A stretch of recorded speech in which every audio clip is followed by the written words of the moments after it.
I recently went and got my hair cut and colored, and you guys are so freaking sweet. You guys have been so kind and given me so many compliments, and you guys got some good questions. You are wanting to know the details of the haircut, you're wanting to know the details of the color, and what information do you need to go to your hairstylist to maybe achieve something similar. So let's talk about it. Actually, before I get into it, I can already tell this is gonna have to be 2 videos. So this video is gonna be the details of the haircut. And then in the comments, I'm gonna post a second video with the details to the color. First question I'm gonna address is, do I have thick hair? And the answer is no. Actually, I have very fine hair.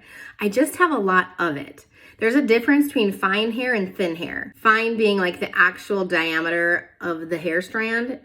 Thin hair means you don't have a lot of follicles on your head. But the fact that it's fine has a lot to do with how and why I cut my hair the way that I do. So let's talk about my haircut. So I love me some big voluminous hairstyles, but people often ask, but what does your hair look like straight, or what does it look like without product in it? So here it is, fresh after the cut and color. It's still super cute, it's just not how I typically style it. So let's get into the cut. So this is my before. I'm so excited for this haircut.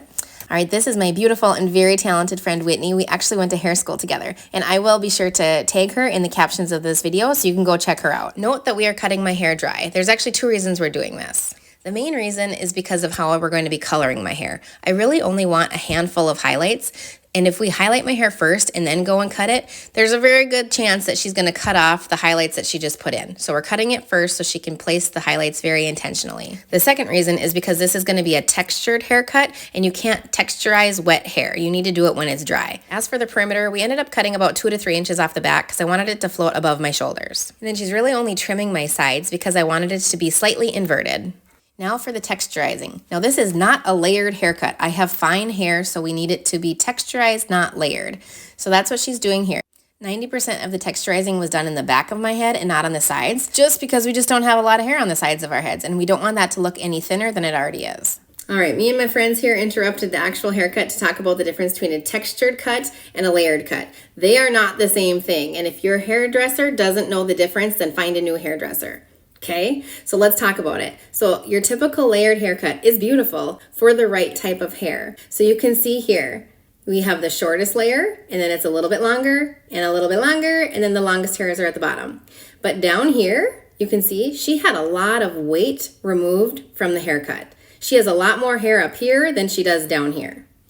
Now over here, for the textured haircut, you can still see some shorter pieces, but they're not layers. It's not shorter, longer, longer, longer, longer. It's just some short pieces that add movement without removing the weight from the bottom line of the haircut.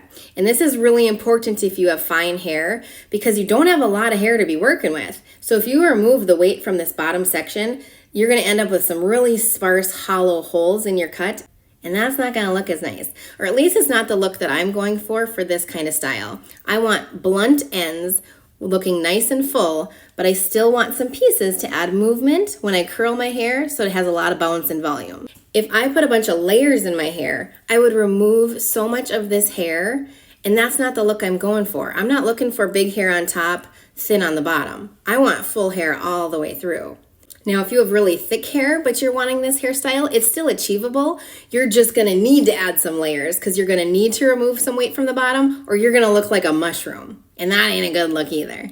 So I hope that helps describe the difference between a layered cut and a textured cut. So in summary, if you're wanting this haircut and you're headed into your hairstylist, what you're gonna ask for is a blunt, slightly inverted bob.